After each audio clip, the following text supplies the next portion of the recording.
Hello, everyone. Welcome to a special webinar hosted by the Asian American Research Center on Health, also known as ARCH.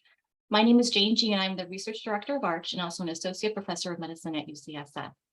We're excited to have you join this webinar entitled Fill the Data Gap on Asian Americans, Pew Research Center's Being Asian in America project. The presenter, Dr. Neil Ruiz, who is the Associate Director of Race and Ethnicity Research at the Pew Research Center. Dr. Ruiz will present for about 30 minutes, and the remaining time will be dedicated to an interactive discussion. We invite you to submit comments through the Q&A function. Thank you for those that have already pre-submitted questions, which we'll include in the discussion. This webinar is being recorded, and we will notify all registrants by email when the recording is available for viewing. For those that use social media, such as Twitter, we encourage you to use the hashtag #BeingAsianInAmerica for any tweets or posts that you may make during the course of the webinar. I'd like to thank and acknowledge our co-sponsors for today's events, the UCSF Asian American Pacific Islander Coalition and the UCSF Office of Diversity and Outreach. Now I'd like to invite Dr. Tung Wen, who is the Director of ARCH, as well as Professor of Medicine and the inaugural Associate Vice Chancellor for Research for Inclusion, Diversity, Equity, and Anti-Racism at UCSF to speak briefly about ARCH and its mission and vision. Hi, thank you, Dr. G. Welcome everybody to our special webinar, and thank you to Dr. Ruiz for speaking to us about this important study that Pew Research Center did. Just a few quick words on ARCH, the Asian American Research Center on Health. ARCH was formed in 2011 by researchers, clinicians, and community leaders in the San Francisco Bay Area. We're using an open and collaborative environment to help lead Asian American health research to promote health and health equity in partnership with Asian American communities. Our members actually span beyond the Bay Area. We have members in ARCH in the rest of California and other states. For more information on what we do and our projects, please check out asianarch.org. You can also use the contact button there to send us a message if you would like to join our listserv. We basically have a quarterly scientific meeting and also a quarterly newsletter where we actually summarize the state of Asian American health research in the preceding few months. We promise not to send many emails, but most people seem to appreciate our emails and our newsletter. So please check us out, asianarch.org. And then without further ado, I would like to introduce ARCH co-director, Dr. Janice So, who is a professor of psychiatry at UCSF.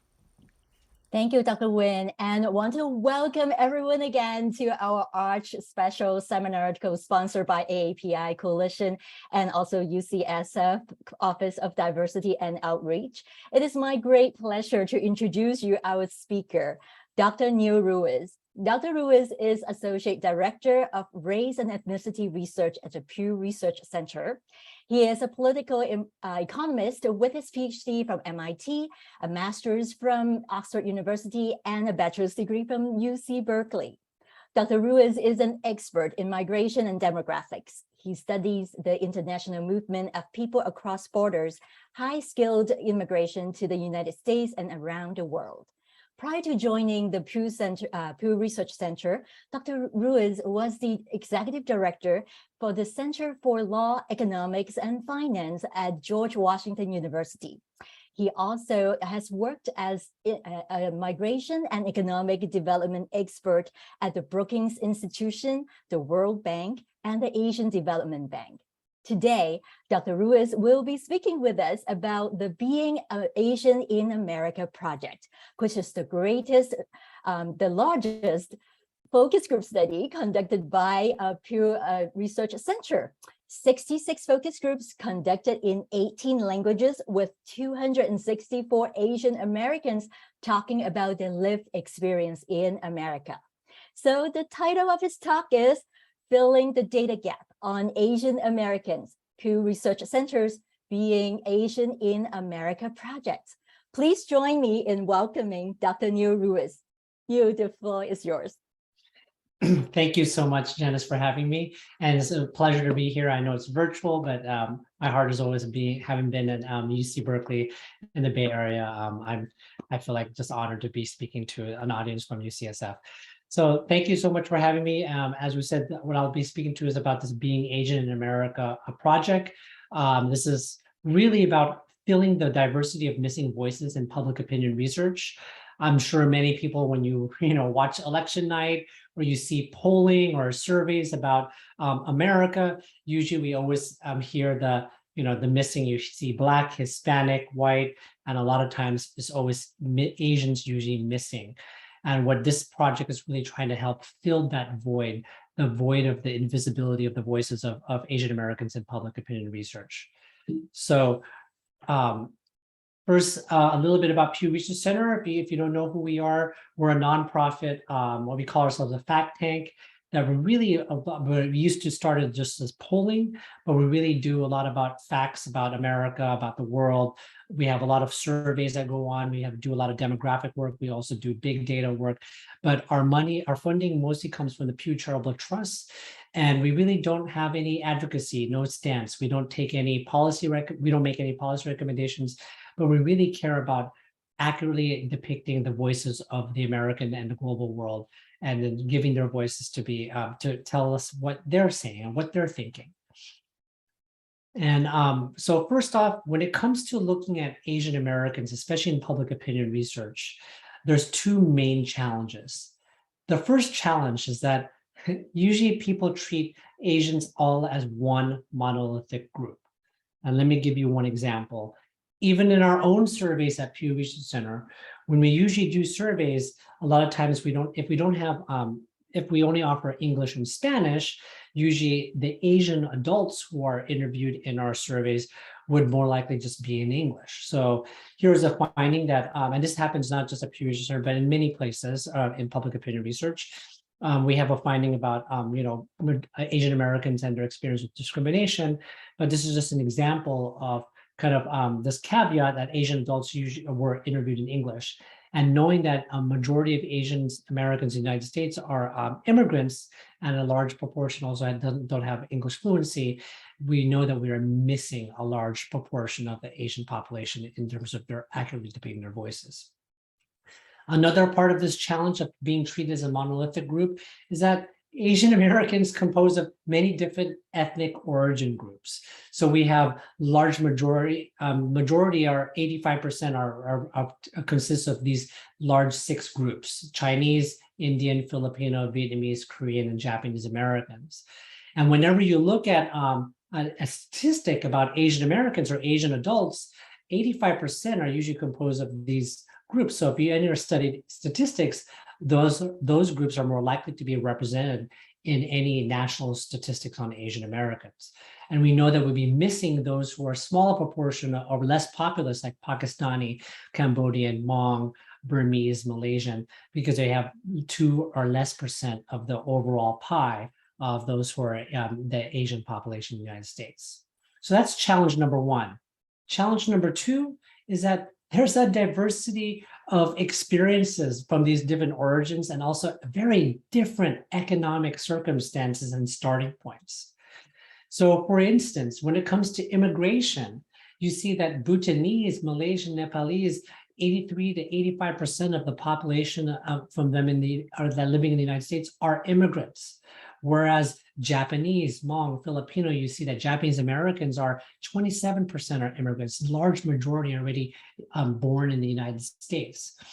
And then when it comes to income, when it comes to median household income, you see a large diversity. Indian Americans particularly are very high skilled and highly educated and high income. And this is naturally coming from how they're selected in the United States. Many Indian Americans particularly come in as foreign students, or the H-1B, which is a high skilled visa. They're selected for their high skills into the US. Whereas those who are Burmese, Nepalese, Laotian, or Hmong coming into the United States most likely as refugees or family members from refugees will have a very different starting point. This is really reflected, as you can see here, in terms of their income. And also, when it comes to poverty, you have very different poverty rates. So Indian Americans have very low, and Filipinos and Japanese have low poverty rates, whereas Mongolian, Burmese, Bangladeshi, Nepalese have a much higher rate, higher than the national average of poverty rates. And also when it comes to bachelor's degree educational attainment, a lot of people focus on the national statistic on Asian Americans. So 50% of US Asians have a bachelor's degree or above, which is higher than other racial and ethnic groups. But then when you look and disaggregate the data, you see that it's very different depending on which groups you talk about. So Indian Americans, 75% are very high skilled. So again, education, whereas Bhutanese, Laotian, Hmong, Burmese have a very much lower rate in terms of a bachelor's degree or higher attainment. So how do we deal with this in public opinion research? How do we provide the accurate depiction of voices, knowing this diversity of Asian Americans? We know that, Asian Americans are 24 million strong in the United States, which represents about 7% of the US population. So how do we, knowing this diversity, how do we capture that? So usually people want to go into polling, but what we did is a mixed methods approach. And what I'll present today mostly is about our focus groups. We conducted kind of this qualitative research to really provide the voices of this diversity. So if you look at our website, we released this on August 2nd, this piece called What It Means to Be Asian in America. This is based on 66 focus groups done in the fall of 2021, so just a year ago, conducted of 18 different Asian ethnic origins and conducted in 18 different languages, because we really wanted to be as inclusive as possible, as well as the moderators of all these focus groups were also members of their Asian origin groups. So they could be as open as possible to the deep kind of conversations about identity, about discrimination, about representation, about their experiences in the United States and what it means to be them in the US.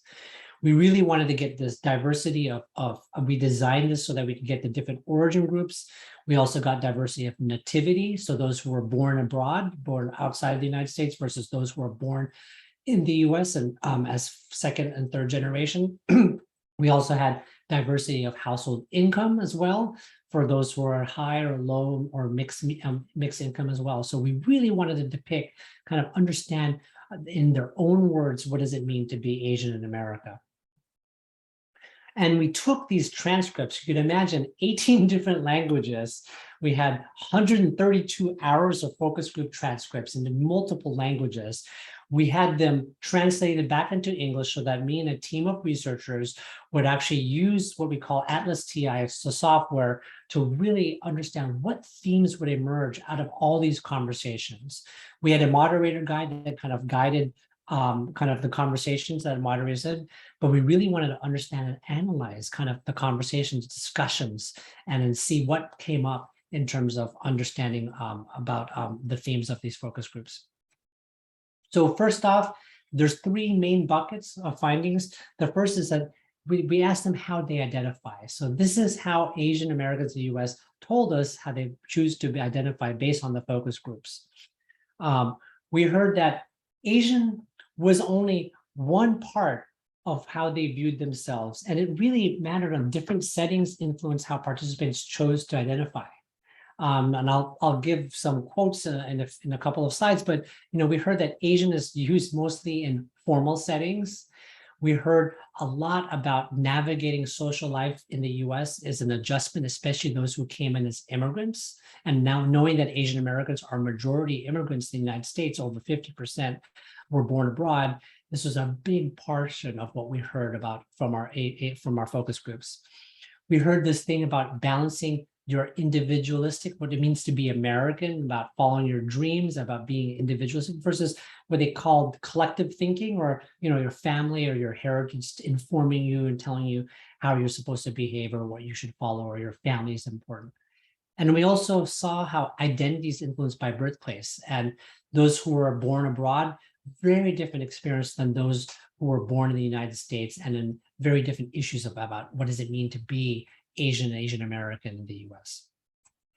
So we looked at these when we really wanted to understand identity. We really wanted to dive deep in terms of the racial identity, the pan-ethnic identity of Asian versus their ethnic identity, where many of they came from, or their parents or grandparents came from, as well as what does it mean to be American and how they overlap.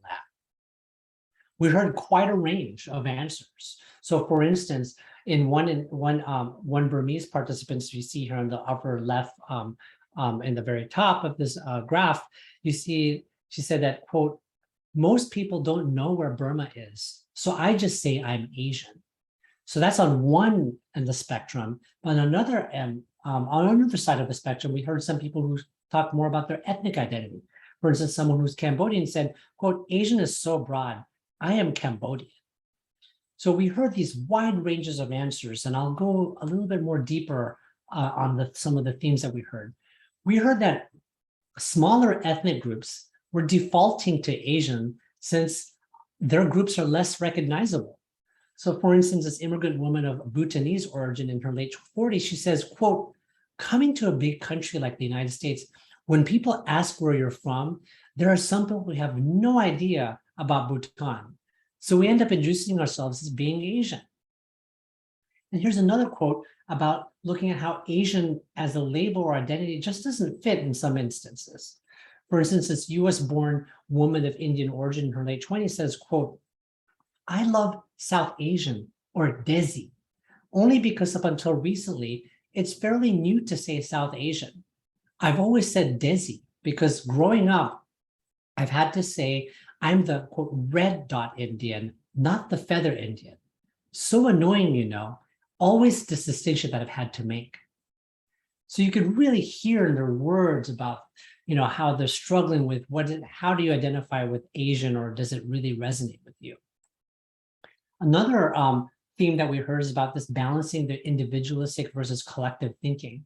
Here's a US-born Indian man of Indian origin in his mid-20s who said, quote, I feel like one of the biggest things I've seen, just like my Asian American friends overall, is this kind of family individualistic clash. Like wanting to do your own thing is kind of instilled into you as an American, like go and follow your dream. But then you just grow up with such a sense of like also wanting to be there for your family and to live up to those expectations. I feel like that's something that's very pronounced in Asian cultures, end quote.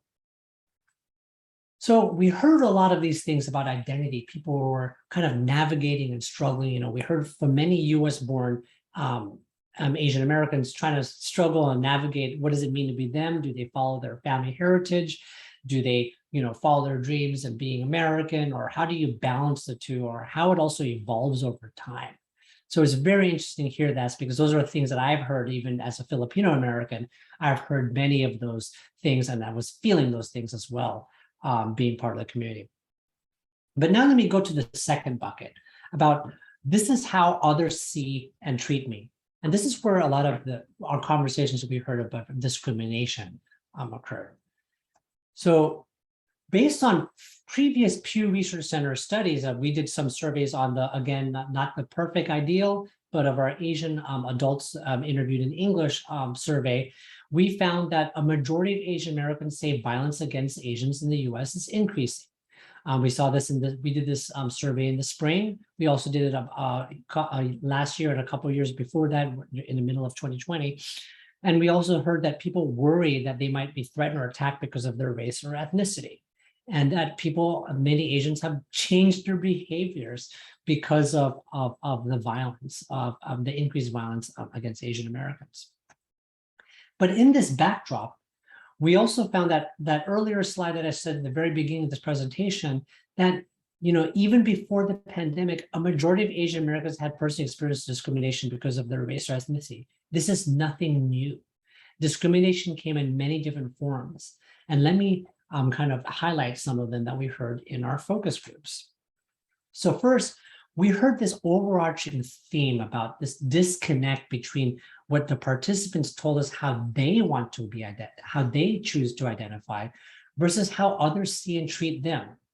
We heard kind of three sub-themes around this. One is about all people see as Asian. A second theme is about the model minority myth and how it impacts people, Asian American in particular.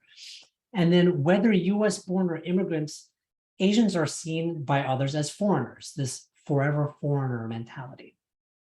So let me dive deeper.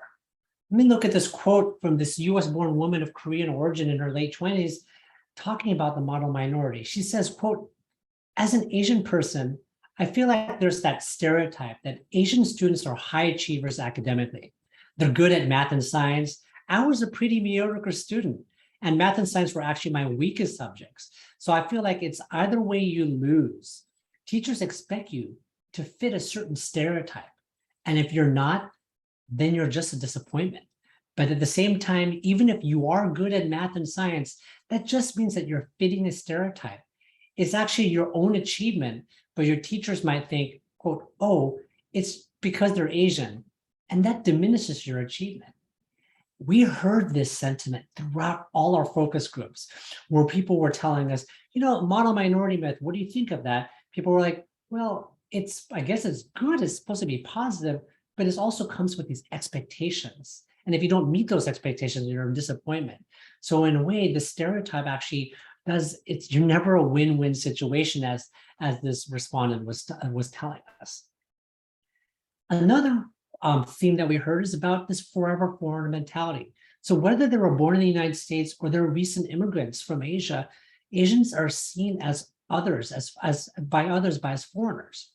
For instance, this immigrant woman of Filipino origin in her mid-30s, she says, quote, I spoke English fine, but there were certain things that, people constantly questioning you, oh, where are you from? When did you come here? Just asking about your experience to the point where you become fed up with it after a while. We heard this throughout our focus groups where people were this question that we constantly hear, where are you from?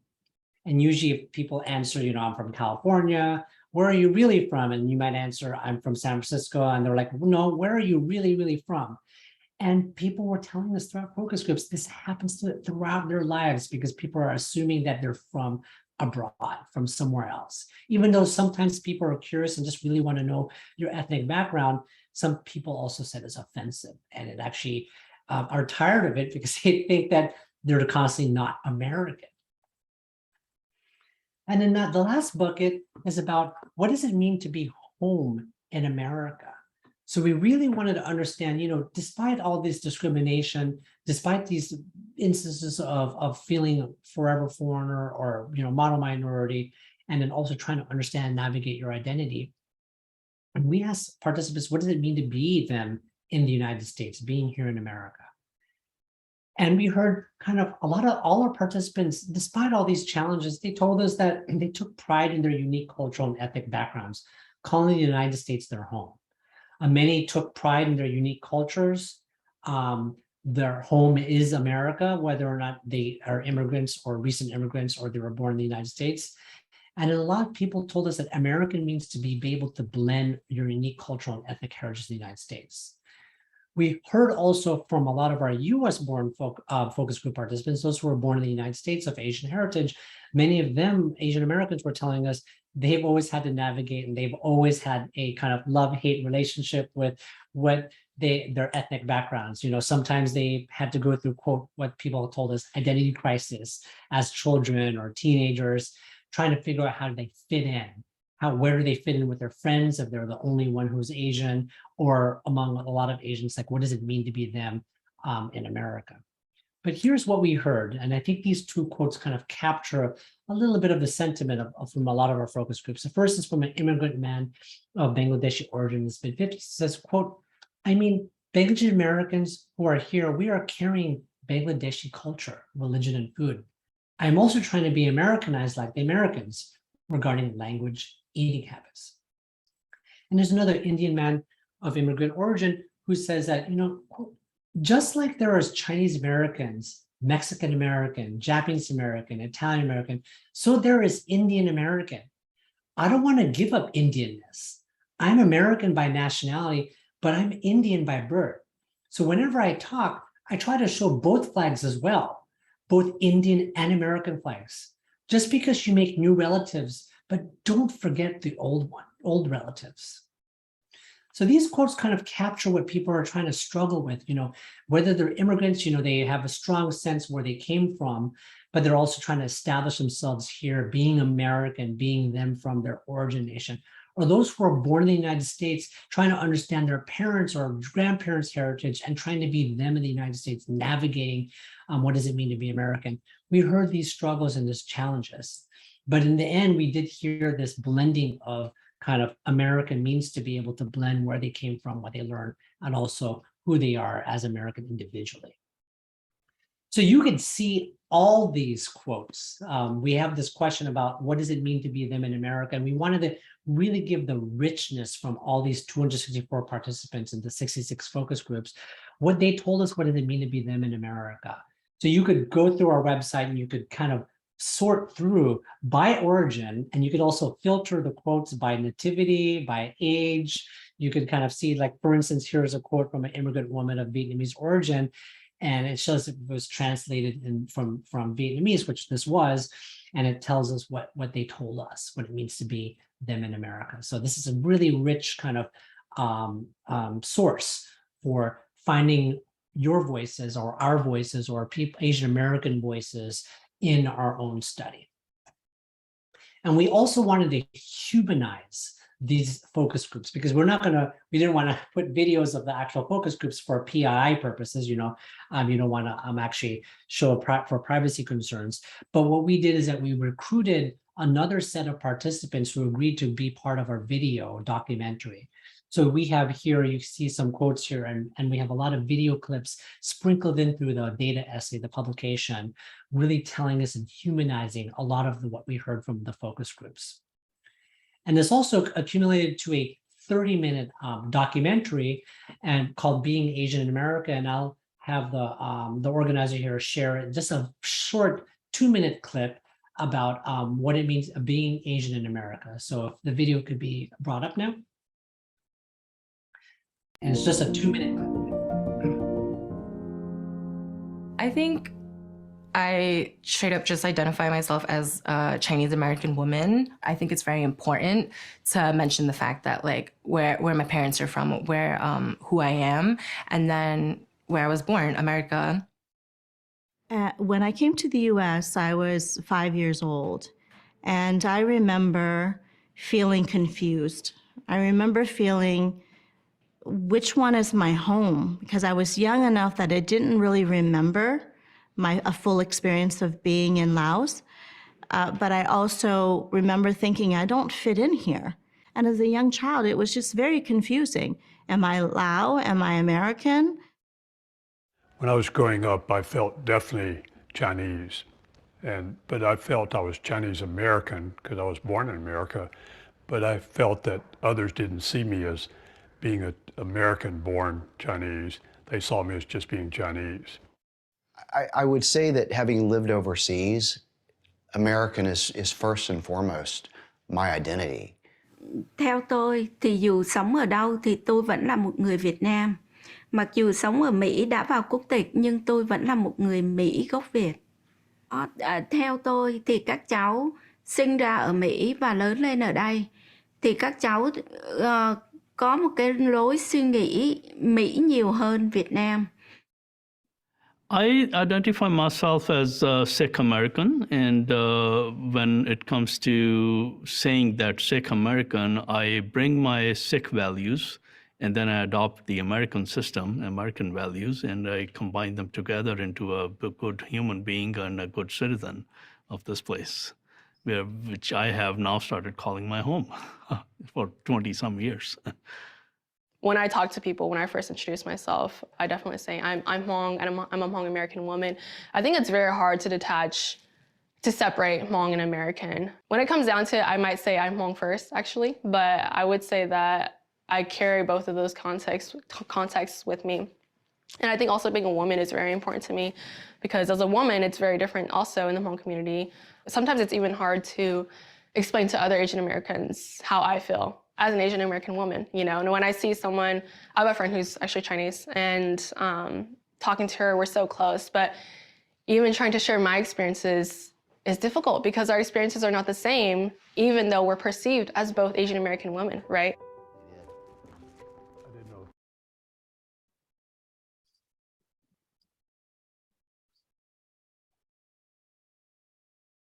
So that's just a little bit of a sneak preview of the video, and you could see more on our website. And here's just kind of like the full color of this data essay. And you can see everything at pewresearch.org, Being Asian in America. But there is more to be done. This is just the beginning. Pew Research Center, this is just what I would call the second phase of this multi-year project. The first was starting off with looking at demographic understanding and of the circumstances of Asian Americans. This is the results of the second phase now, understanding the diversity of voices of Asian Americans. And now we're in our third phase of upcoming work. We are currently in the field now, meaning that we have sent over about 200,000 mailings all across the United States to places where, based on the census data, where Asian Americans are living in throughout the United States. And we want with high likelihood of Asian Americans. We've sent all these mailings, these screener questionnaires, and then pushing people to the web to answer, and these little postcards, so many of them, 265 mailings with money itself to incentivize people. But this is going to yield a 7,000 probability-based survey. So we're basically kind of running a little mini census here. And we want it to be probability-based, not a convenient sample, but one where we're actually it's really going to give us the statistical power to tell us the trends, the attitudes, the opinions of Asian Americans. This is what we know, as of what we know, the largest probability-based survey ever done on Asian Americans. It started being fielded in July 5th. And the field dates will end in end of January. It's a long field period because it's done in multiple languages. It's done in 6 languages because we'll be able to report out the big 6 Asian origin groups. And then we'll also have some other findings. But this is kind of like a look at it looks like a census form. It's exciting to see this in the different languages. And we also wanted to also multiply the impact of this survey. So we will continue to do another set of focus groups. We will have some findings on those who are economically impoverished, those who are economically challenged Asian Americans. We'll have a national statistical finding based on that. And we're going to also do another set of focus groups to understand the challenges of economically challenged Asian Americans. And that'll be also a first ever for this kind of type of study. So we think, I'm just so excited and humbled by all the people who helped with this study, because I think that this is going to just give a powerful voice for the 24 million people in the United States who are Asian American that have been lacking and been invisible in many public opinion research. But there's also more to be done even after Asian Americans. And I think what we've created here at Pew Research Center can be kind of a template or an approach to understanding other smaller and even rarer populations in the US. So I can imagine there are still other voices really not included in public opinion research. For instance, those who are Native Hawaiian and Pacific Islanders. We decided not to put NHPI with Asian Americans because we wanted to make sure that we do NHPIs in their own words, in their own terms, because we know they have a very different experience where America came to them, whereas many Asian Americans have immigrated to the United States. So it's a very different kind of experience and starting point. We also want to look at other groups like the territories of the United States, the people who are there, who are usually really never heard, and also Native Americans as well, who had many challenges here in the US and throughout so we're just so excited. I'm so excited to continue this work. And also I'm excited to hear all your questions and your reactions. Please feel free to look at our website, tweet out all the work that we've been doing. There's more to come. I'm just so excited to share more, and so that our voices and Asian American voices and understandings will be more accurately depicted here in the United States and around the world. Thank you. Thank you so much, Neil. That was wonderful. I feel so seen after your presentation. So we have I see some questions trickling in the Q&A, but we have some pre-submitted questions that I'll pose on behalf of the submitters. So for one person, how can we ensure that the diverse Asian population is reflected in and supported by our institution? Yeah, that's a really great question. I mean, I know that right now, usually the census has a lot of ability to help us understand the diversity. So that's kind of the first starting point. But I know our institutions, like our universities, our state and local governments, also struggle with how, I know there's a whole debate on data disaggregation. I'm not going to take a position, but I think my advice would be more to, the more data and understanding of nuances of the different populations, the better. As you can see, when we always look at one statistic on Asians overall, it could be hiding circumstance of specific groups. So I think it's really important to understand the very nuances of the various populations. That way, people can understand health providers, governments, educational institutions could understand other different circumstances and what would be kind of the approach if they're creating policies or institutions, or that's going to be really important to understand, because otherwise you may not know if you're reaching to the right people or you're serving the right and providing the right services or policies. So it sounds like a potentially transformative policy change would be really data disaggregation for Asian Americans on all levels where it's being collected. Yeah, I mean, the more data, the better, because I think it just provides a more accurate picture of people's circumstances.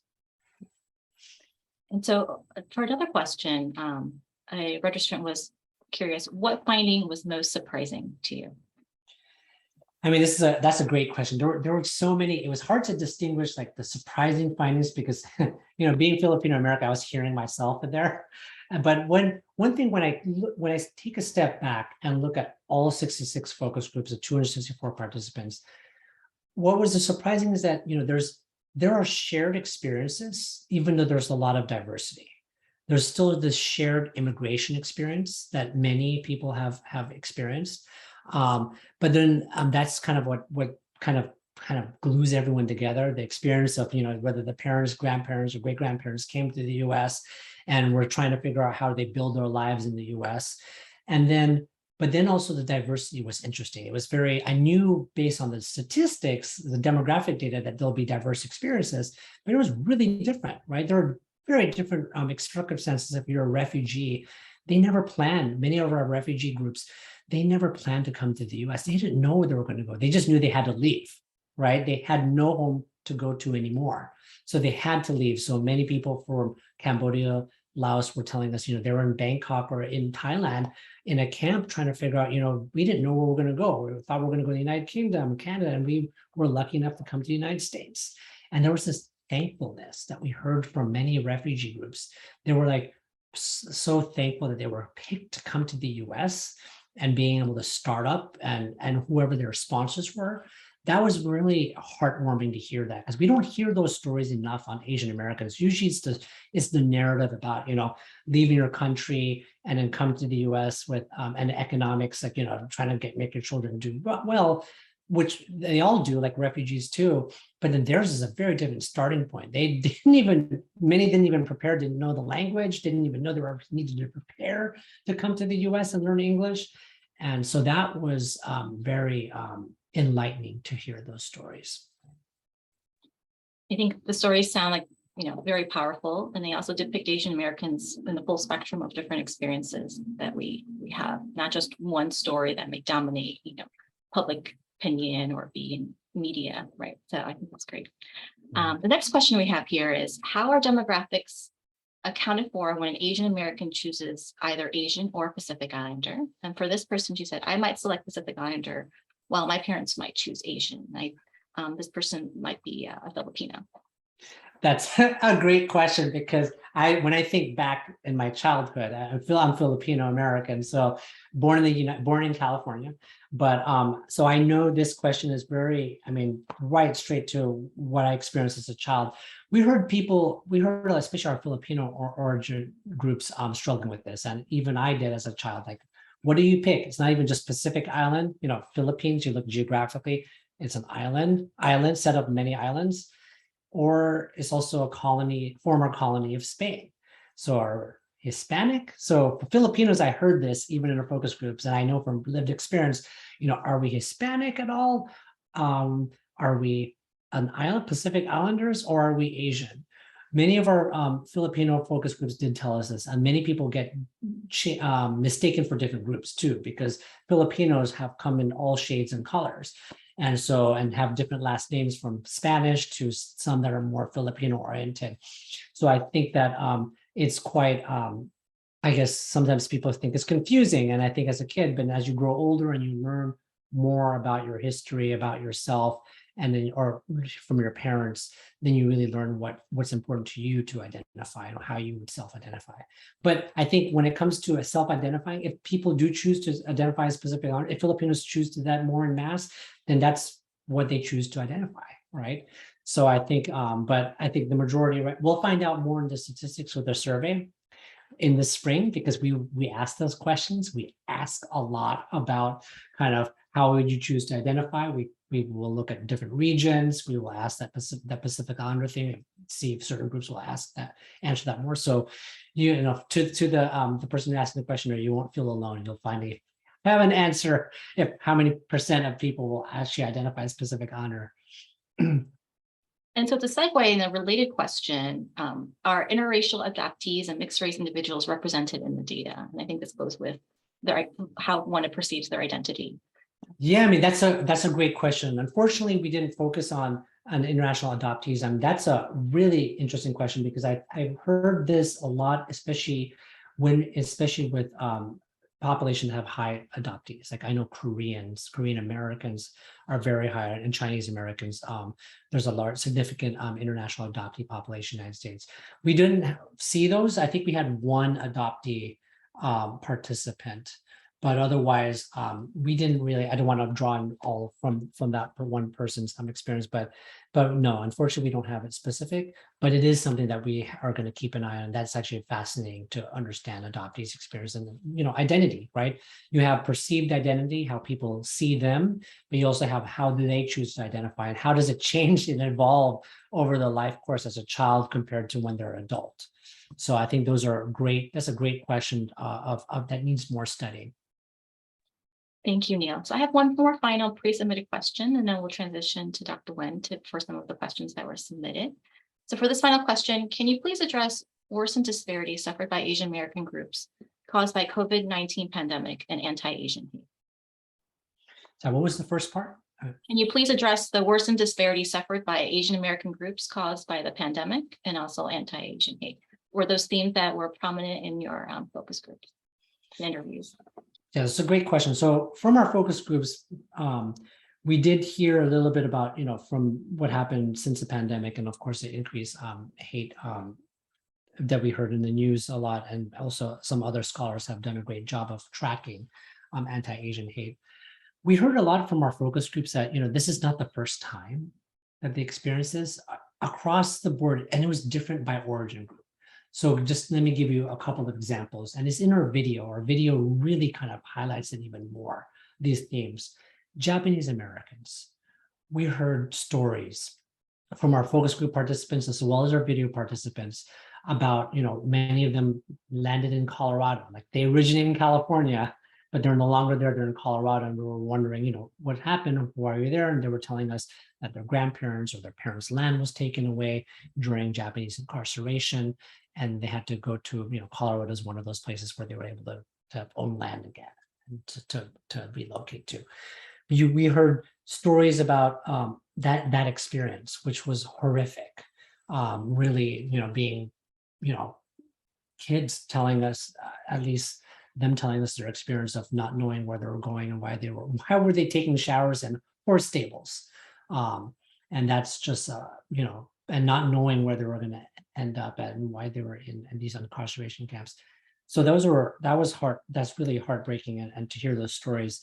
Another story was about 9/11. I mean, this just happened. I mean, we just had an anniversary at 21 years, but we heard from our South Asian groups, particularly our Pakistani American groups, because they have a high population who are Muslim.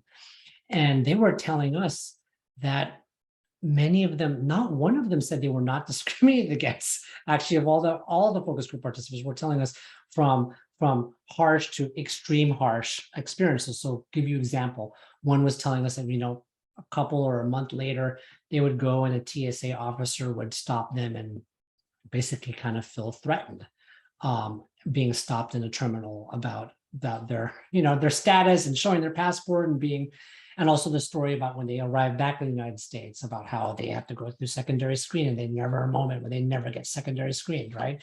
Since 9/11.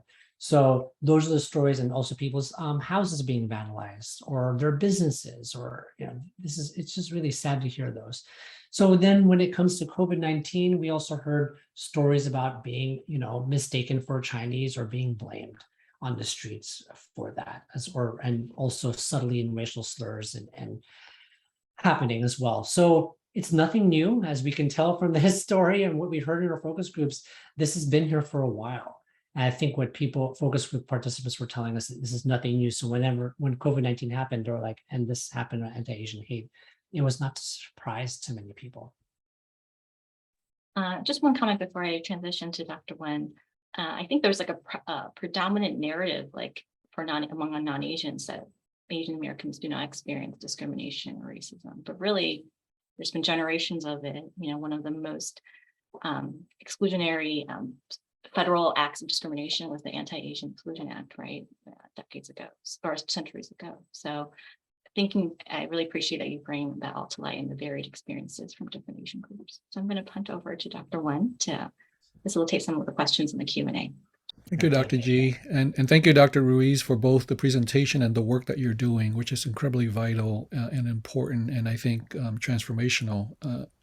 I will say that having a public research, Pew Research Institute, and leading the way here, I think one of the thing that we have to do is make sure our funders and our big institutions recognize that this is absolutely necessary work, and having someone done it.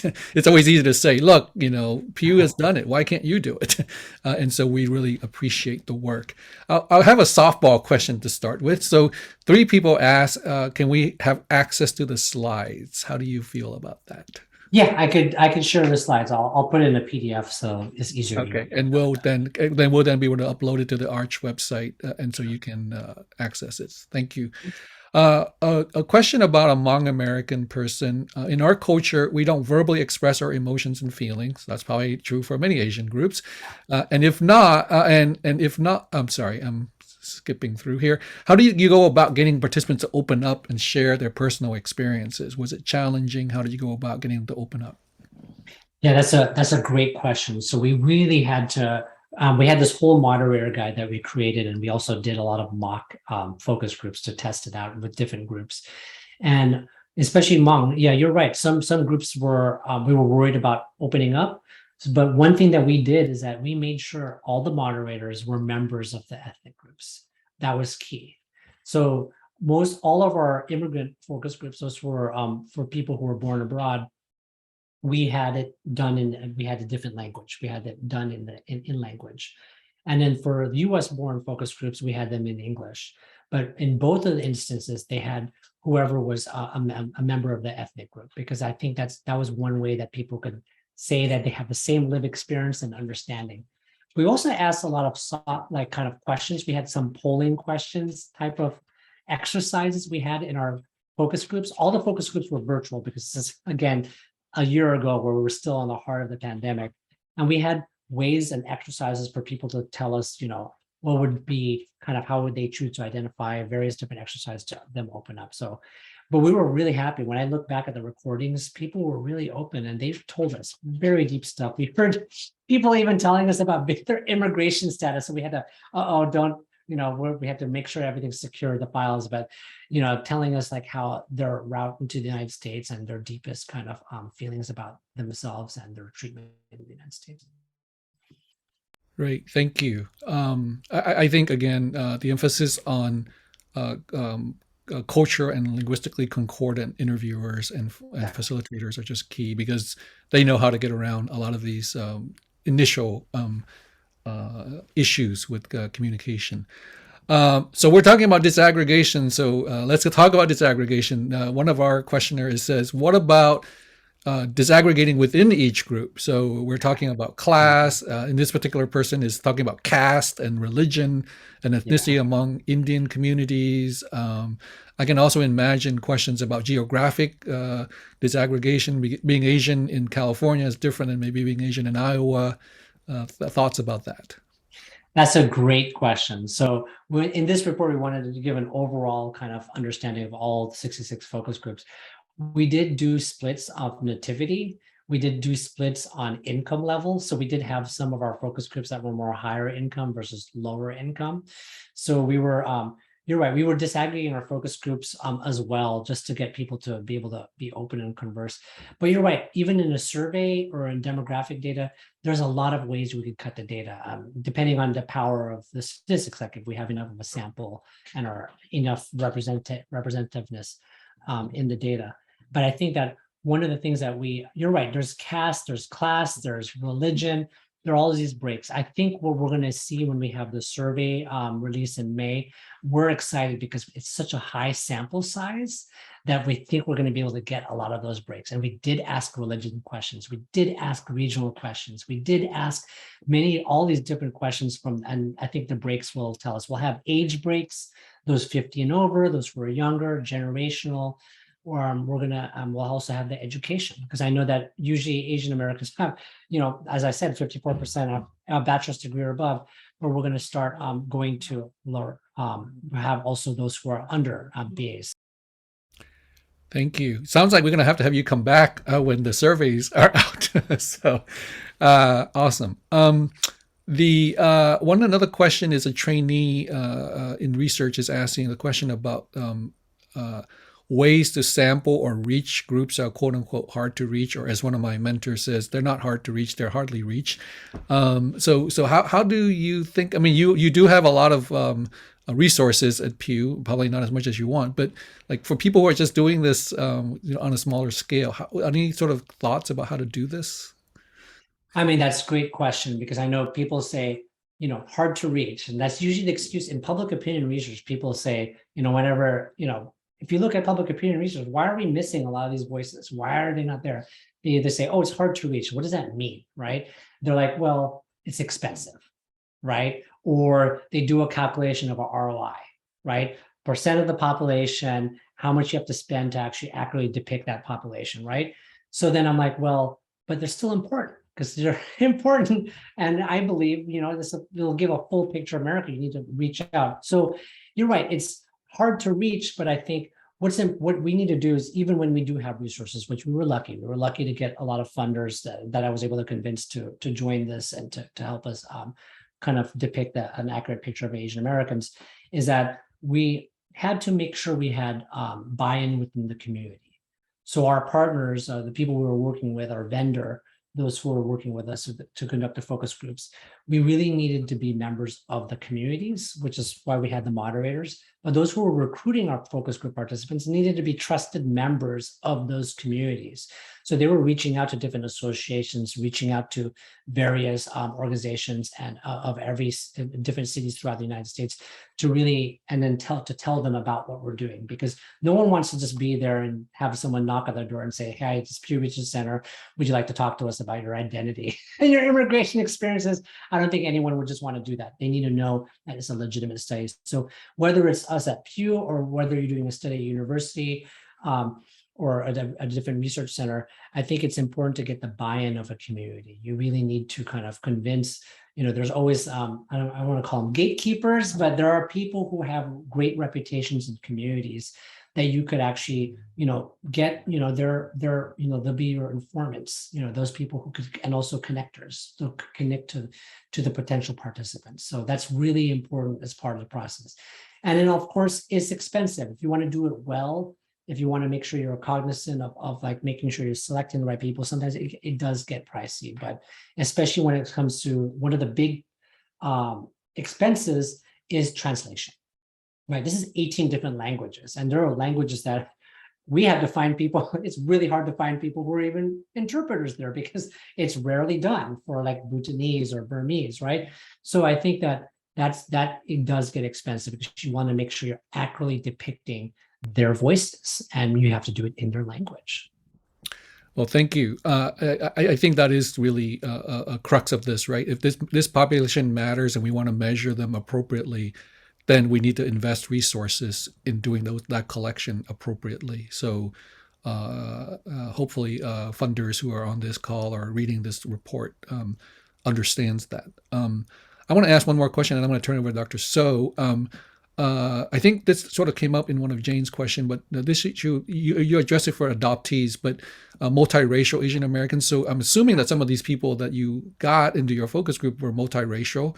But the question then becomes, is there a category, or how are we going to categorize that and disaggregate that? So what do you think? So it gets complicated, right? So we did have people who were multiracial or multi-ethnic, multiracial in particular.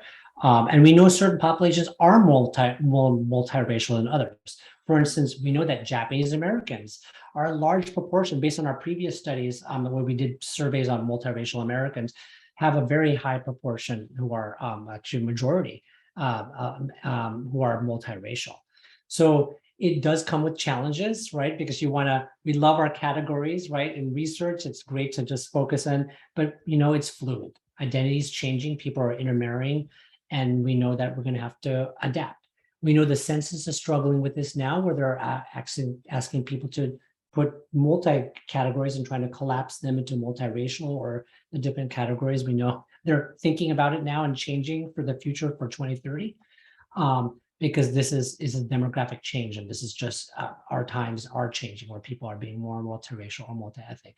But when it comes to studying them, we do plan on doing more of a multiracial study in the future, and that we've done one back in 2015 at Pew Research Center, and we're going to revisit. It's going to be different from 2015 even to 2023, 24. It's going to be different because it's changing really fast.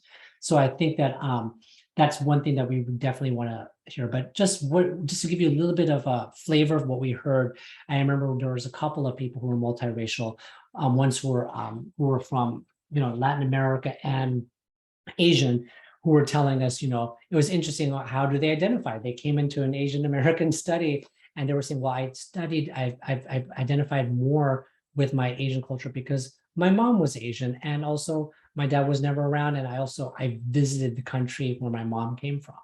So we heard some of those reasons. Like, there are different reasons, everyone's not the same, but they have various different reasons why they would either choose to identify with one more than the other, or they choose both equally, or so that's kind of interesting. I would love to, I'm excited to hear and learn more about multiracial or multi-ethnic as well. You have people who are Filipino and Chinese, who are completely different within the Asian category, among Asian Americans, also having different, and they have different circumstances. There's different cultures, different religions, different customs and heritages. So that's really, it's interesting to hear how they navigate. That raises, I'm going to turn it over to Dr. So in a second, but that does raise this other question for me, which is, disaggregation is good. I think we all agree on this, but sometimes when we think about, I think about it as disaggregation for understanding and for intervention, but we have to aggregate at some point to create power. Like, if you keep driving down this path, it'll be like, I can imagine being a funder going, well, really, how far down are we going down this path, right? And how do we come back together and sort of bring the power back to funders and policymakers? And I think it sort of captured in that one theme that you had about Asian Americans being torn between the individual thoughts and the collective thoughts. Well, it's not just individual person and collective group, it's actually individual Asian groups and collective Asian groups. Your thoughts about that? I know this is a big question, but I just want to throw that out there since you probably thought about it. That's interesting, because that's a great question. Like, to what end, right? Do we go disaggregate? We could disaggregate everything, right? And then it's I think you're right. It's important to understanding, right? Because it's important to understand the different circumstances. But then I think what was interesting is that what was fascinating about, I think, to answer my own question, what I just said, to what end, is that we want to understand the different groups and the different cultures and how their behaviors or how they're navigating the US. Let me give you one example of a Korean American woman. I remember she's academic, high skilled, her husband was a professor, and in our focus groups, she was talking about this individualist versus collective, this struggle. In Korea, you would know where you sit in a party, right? You would have a table, you would have who's supposed to sit where. And she was telling us you know your place, right? And you know who you were going to socialize during the couple of 3-hour dinner or whatever, right? And then she was talking when she became a professor, or her husband became a professor, she accompanied him to, I think it was Arkansas or something. And then they were going to academic parties. And then she was saying, she didn't know her place anymore. She was thrown in, and you're supposed to be individualistically kind of like talking to people rather than she didn't know her place, right? So I think what's interesting here, this is where I said it gives us understanding.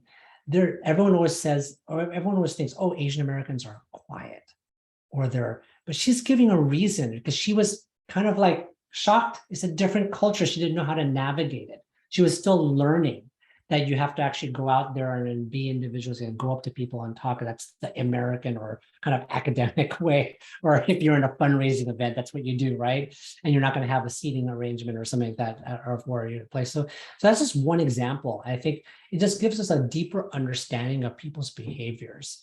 I think that's the important thing. When it goes back to your broader question, I think if there's questions that we have that we need deeper understanding, if we're seeing patterns that we know that it might have to do with something that needs to be disaggregated or more nuanced, then that data we need to have better research in that area. So I think, and that's where the power of disaggregating, but then also this power of aggregating, like you said. You're right. If we want to, when we come into spring, we'll have aggregate findings of Asian Americans overall, what they think in America. And then we'll have also the nuances of each ethnic group and also different income breaks, gender, everything. So I think it's, how far do you want to go and how important it is and how policymakers see also the populations. I think that's going to be, those are all important in understandings. Thank you. I'm turning it over to Dr. So. Thank you, Neil. Just want to send our big appreciation to you again for leading this project, for coming to speak with us. We have a lot of questions, so I'm going to go through them one by one. Okay. And then yeah. I think it's just wonderful that after your talk that you are staying around here to have this conversation, have this dialogue. So I think really wonderful, and thanks for everyone to who submitted their questions as well. So let's talk more about identity. So we have one question. So I will read it out.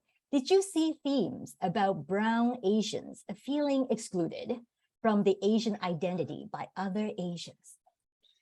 That was a very good question. So one thing that we heard in our focus groups, and it's in the data essay, and I didn't highlight it enough here in my presentation, but there are differences. So I heard a little bit about the quote about South Asians in particular.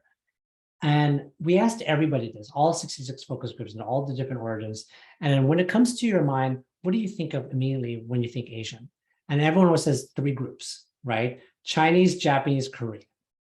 Across the board, everyone was saying that. Even if they're South Asian, Indians were also saying, Indian and Pakistan were like, I'm not really Asian because I don't think people think of me right away when you think Asian. They think South Asian, right? Or Desi. That's another term that they also use for one another, Bangladeshi, Pakistani, Nepalese, and Indian, right? So there's all these different terms that we don't really hear. We know that in practice they use, but in kind of the mainstream public, they don't hear.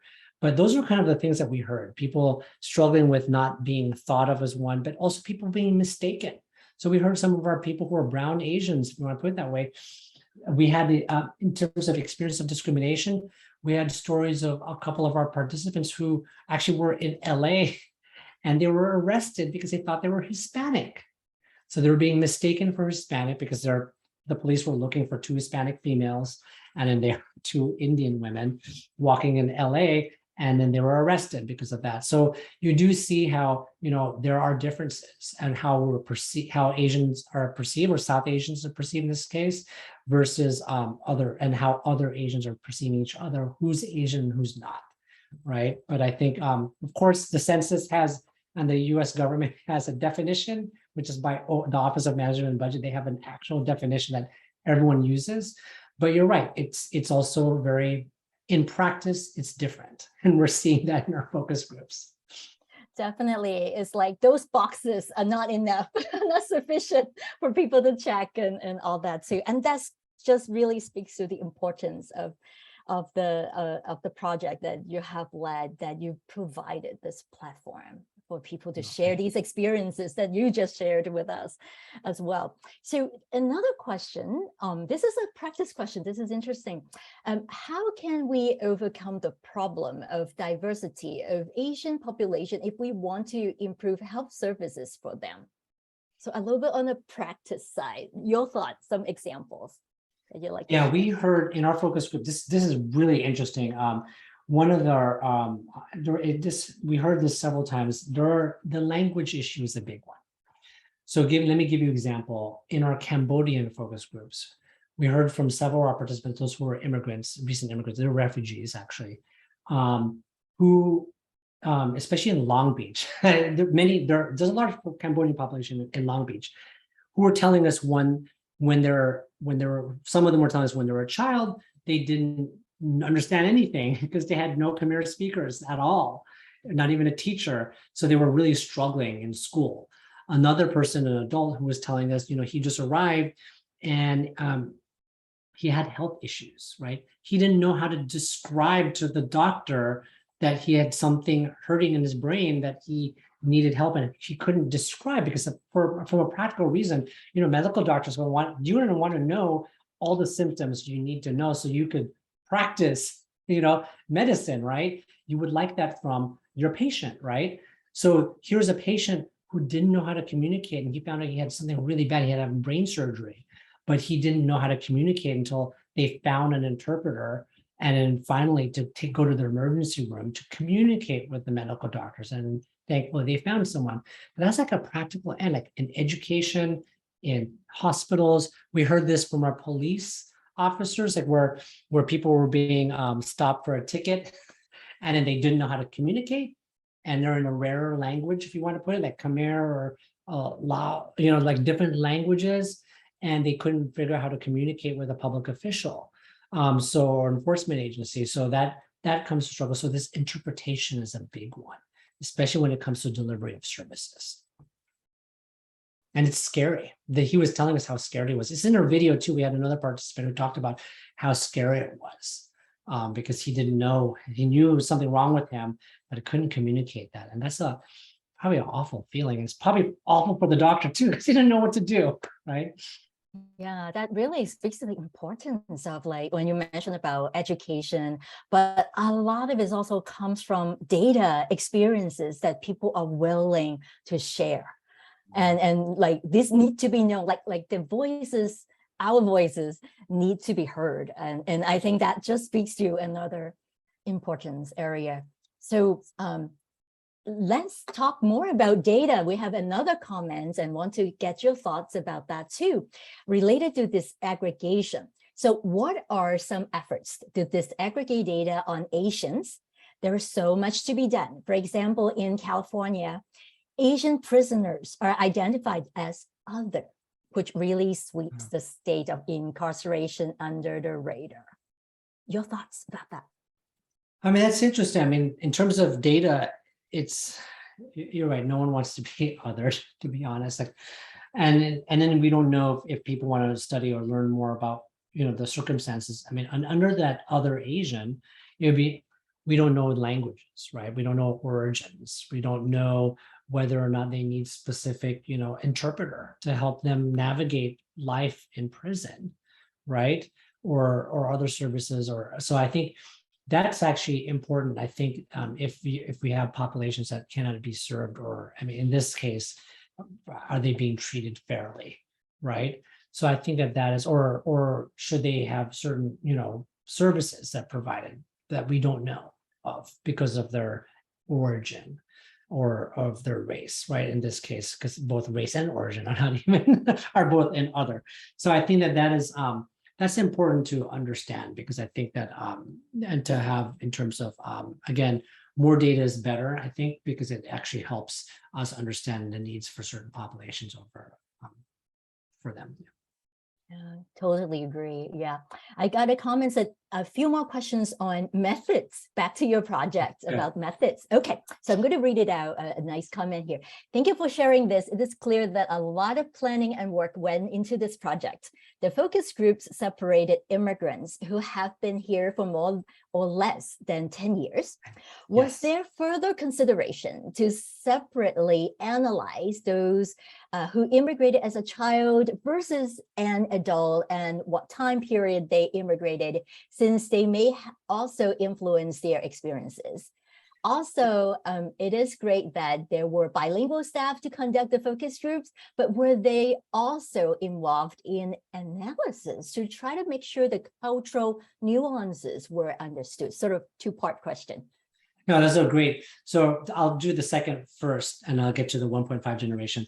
The second one was that the moderators were involved. I mean, not fully in the analysis when we were doing transcribing, but after each focus groups, I watched all of them eventually. I watched the majority of them. I was the one person who kind of watched all. As the PI, I wanted to make sure I saw everything. But one thing, we had a debriefing with every moderator, so that what we were hearing, there was 2 people at least in each focus group from the research team live with simultaneous translation. And we were being able to ask questions to the moderator, cultural nuances, because there's some things we didn't understand, right? That could only be to the ethnic group, right? So they were giving us answers right away. We were able to debrief and get those nuances right away, so that we have the cultural understanding when we're analyzing each of the transcripts and the discussions. So that was there, which is very important, because sometimes it'll be out of left field. We won't understand it focusing, because it's very different. This is 18 different languages, 18 different cultural ways of seeing the world, right? So I think that that was very important to do. On the 1.5 generation, yes, all our focus groups, we do have every individual participant. We know if they were a first, second, or third generation, or a 1.5, if they came in as a child. Our survey will also be able to distinguish that, because we do ask when arrived and how old were they. So I think that's gonna be very important. We, of course, the way we designed it, we wanted just to look at the overall native born, US born versus those who were born abroad. But the 1.5 is unique. If you see from our video, one of our participants, who's Lao, she really captured it. But a lot of people who are 1.5 told us there was this sentiment about, as a 1.5 generation, especially yours, some of them were telling us, I was 7 years old. I knew more English than my parents. So I was the one doing the bills, talking to the utility folks, and, literally even writing the letter for my parents to sign for my schooling, to let me, permissions for many things, activities. So you had people who were 1.5 had a very different weight on their shoulders, or many of them telling us that they had to grow up really fast, because they were basically kind of co-parent, because the parents, they needed to teach their parents English, or the ways of navigating, because they were learning more. Some of our participants who were 1.5 generation were telling us they were learning more English faster than their parents. They were teaching their parents English, like sharing what they were learning in the elementary school with their parents, so they could learn English. So that is distinctly a 1.5 generation. I would love to dig deeper on that. We do have questions in our survey that will help us break that and understand the 1.5. But that's a great question, because the 1.5, you're right, is very different in terms of the childhood experience, and I hear the sentiment having to grow up really fast and take care of the entire family, including their parents. Looking forward to hearing more of your second layer of analysis, the additional ones. Another question is talking about, what are the challenges you faced when distributing the 2022 to 2023 survey to different Asian ethnic groups? Yeah, so we're in the middle of it now. So I don't know.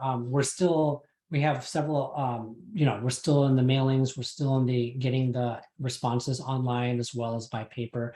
So we have yet to see, we don't know yet the full results, but we're getting good response rates, but we just don't know. We still have to analyze the data. So I don't know yet, but we will know very soon. All right, and you're going to share. And we will share. We're aiming for May for Asian American Heritage Month, Pacific Island Heritage Month, to do one of the first releases then. So hopefully, if everything's on time, cross the fingers, that will be one of the first releases of the survey, and then we'll release the rest throughout the year of 2023. Wonderful. We do have quite a few more questions, but I'm going to do one more question, and I will turn it over to Dr. Jane Ji. Okay, so this question asks, going back to some of the things that you mentioned about shared experiences. So the question goes like this: how is the Asian American shared experiences different from other ethnic racial American groups? I wonder if Asian American shared experiences more of racial ethnic experiences, or generic immigration experiences? Your thoughts? That's a really great question. I think, so I don't have enough data with the comparison with other groups. I mean, we do study other racial and ethnic groups in my team, but one thing yeah, you're right. I said about the shared experiences about the immigration experience. I do see that theme. There is an immigration shared experience of America. We're noticing whether you're immigrant as, and there are different ways people come to the United States, right? Whether they're sponsored as a family member, they came in various visa programs or green cards, or they were, refugees or asylum seekers. Or students, right? So there are different kind of shared experiences. At least I noticed from the various that would be very common between Asian immigrants with Black immigrants with Hispanics who are immigrants. So I think there are some shared, but there are also probably some differences too in terms of identity, how you're perceived. I don't have enough. We have kind of several surveys going on. We had a Black American survey that just finished and we reported out. We do have an ongoing Hispanic Latino survey that we do every year. But I think once we get this Asian American survey and working, we will be able to look back and compare results because we do have some questions that we ask across the other racial ethnic groups. So we will be able to do that. So that's going to be another more homework for my team and myself to go do that comparison. Great question, very important question, because I think there are shared experiences between not just immigration, but also if you want to put it overall in this umbrella of, people of color, right? Is there a shared experience among people of color, or what are they, or are there not, right? So we will be able to answer some of those questions because we have questions that could trend from the various racial ethnic group surveys that we do. And you have the best team to do that with access to these data. So thank you. Thank you. All right. So Jane, back to you. Thank you, Dr. So. So Neil, you have 10 minutes left. We have several questions left. We'll try to get through as many, but I wanted to save the last few minutes, hopefully, for some reflection about what you heard today. So one question here was, how do you standardize language translations to maintain accuracy of the surveys? Coming from a researcher with limited research funds, but wanting to offer as many languages as possible. That is a really good question because you're right. It gets scary. So when you do bilingual, it already is challenging because you're worried about, right, what's going to get lost in translation, right? Suddenly we had 18 different ones, right? When it comes to the focus groups, because we had moderators, it was easy to, we had questions, we had some translators, and then we had translations. And then the moderators look at it and were like, well, that's kind of translated into extremely high language, like academic language. So then they would kind of change it and adapt it to their focus group participants. So that happened. When it comes to surveys, though, we also make sure we have verifiers. So even though we have a set of translators that we trust, and then that knows Pew Research Center or just survey research in general, that there's a whole business behind this, and they know how to do language for the appropriate for each language. So when you do surveys, you want to make sure that the language is about 8th grade level or lower. You want to make it as simple as possible, right? Because we don't want to get into, a lot of us are, doctors or PhDs and MDs are used to extremely highly technical words, right? Those even the American public in English sometimes don't understand those, actually more likely won't understand them. But then when it comes to translating, they're definitely not going to understand what you're trying to get at. So it's very important to make sure that the questions are as simple as possible. So 8th grade level or lower. And then when it comes to translations, we have verifiers too. So you not only have translators, you have another set of eyes that there are companies that actually do kind of translation verification. And if they clash, that happens a lot, especially in a survey that asks about identity, because sometimes it's really hard to kind of translate identity. Like, how do you identify what's ethnic? And they're like, ethnic could mean different in China versus like in Philippines, right? So we really had to go through all those translations and then making sure that we're getting exactly what us as researchers would want to analyze. So great question, and that's a tough one, but you're right. You have to give yourself time too. So if you're ever going to do multilingual, you need to make sure you give a lot of leeway for all the verification, making sure the translation is correct, and to make sure the words are also in a simple 8th grade or lower. It sounds like a great opportunity since a lot of us are doing work in the space there on this webinar. We're all translating perhaps similar or the same questions, that there needs to be like a national clearinghouse where we have a repository of these. So we're not all reinventing the wheel and using our limited resources to do so. So thank you. Yeah, and feel free for everyone who are on this call, on this webinar, like all our work, we always put all our questionnaires up. Once we publish a study, you'll see the questions. And then I think it's either a year, I forgot, we have a standard where we release all the data out after a year from publication, so that we really want to make sure that there's learning across, because we don't, this is the public good. People's voices are a public good. Great, thank you. So we had a couple of questions regarding whether there was inclusion and attention to the intersection of queer, LGBTQ, Asian identity, or various gender identities of Asian folks. Very good question. Yep. Yes, we did have questions. We have new standard questions of how we ask about gender identity. And we did have participants who are from very different non-binary or trans or different identity who were participants as well. I would have liked, I don't like the fact that they get lost in the sea of, race and ethnicity. So we do, if you look at our work, my colleagues in the different team actually did some studies on LGBTQ, trans, non-binary recently in June, which is actually very enlightening as well. It doesn't have the racial ethnic lens, but it actually has in terms of kind of understandings, especially on trans non-binary, which is something that we really are still trying to learn and understand. So I think that, yeah, we did have participants. There were some instances, at least when it came into the focus groups, not only you had heritage, your ethnic heritage, then being American, then you had to see how do you navigate your identity, your orientation in terms of, within your ethnic and your parents' identity, as well as here in America. So that was a struggle, I think, that we heard from several of the participants who are in the community. I think we have more questions than we have time to complete today. So we have about 5 minutes remaining. So thank you for those that have submitted questions. If you're willing, Neil, we might send these to you separately, and you could, if you're willing to provide brief responses, we can share that to the broader. Sure. Yeah. Yeah. So then we can use the time a little bit, I guess, to reflect about what we talked about today, but also to think about how did you get from inception to this idea to where you are now? How did the egg roll or the sausage get made? For the work? Yeah. So I think this whole study, I arrived at Pew Research Center back almost 6 years ago in 2017, 5.5 years ago. And I think one of the things, so Pew Research Center itself actually did a study on Asian Americans back in 2012. It wasn't received well, just to give you these, because the data was great, but there were editorial choices that weren't made right. Like they kind of led with the aggregate findings of education attainment compared to other racial ethnic groups. So people, if some people know that era, I wasn't around there, but people were calling it the model minority report. And so we came across, when I came into this study, I arrived in 2017 and I said, oh my gosh, we need to do another survey on Asian Americans or work on Asian Americans. And then people were, it's a little scary because of the bad reception they had in the past. So I had to rectify that, going to the community, learning from people, talking to potential funders, because also funders all knew about that study, and telling them about how we would approach it differently.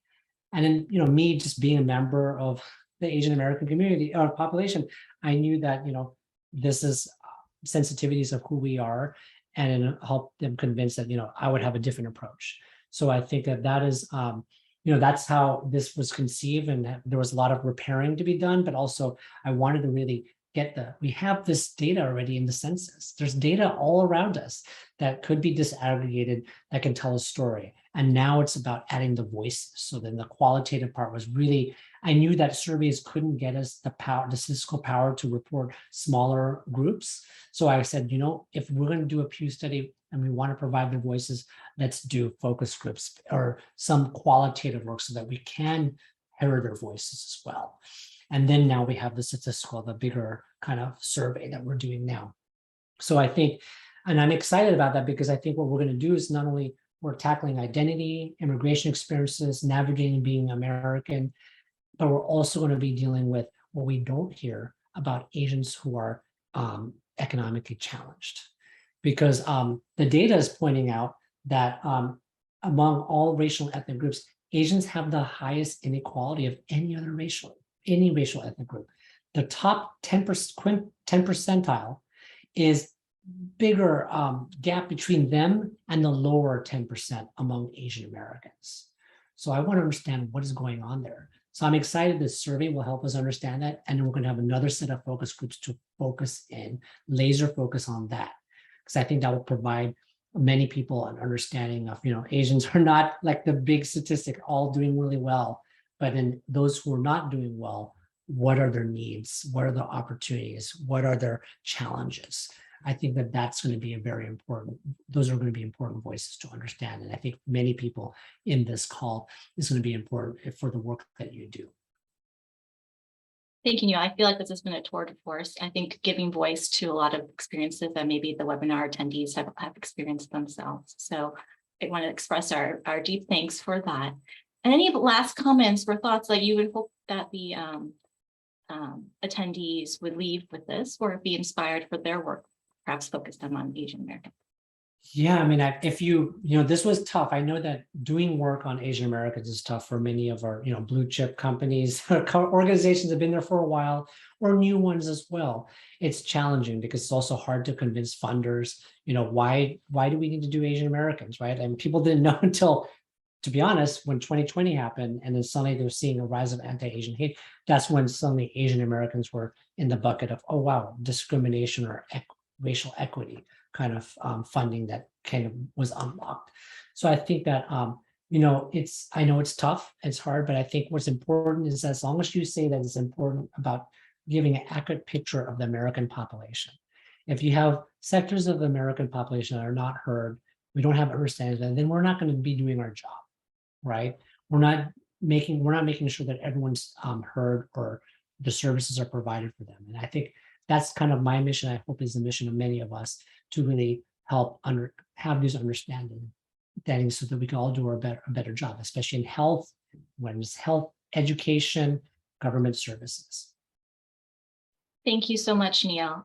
Now we're just about at 1:30. So I want to thank everyone for attending this webinar. We will share the slides as well as a recording of the webinar, and everyone that registered will receive an email. And we will make an effort to respond to the questions that we were not able to answer following today's webinar. Thank you so much for attending, and I hope everyone has a great rest of their day. Thank you. Thank you. Thank you, Neil.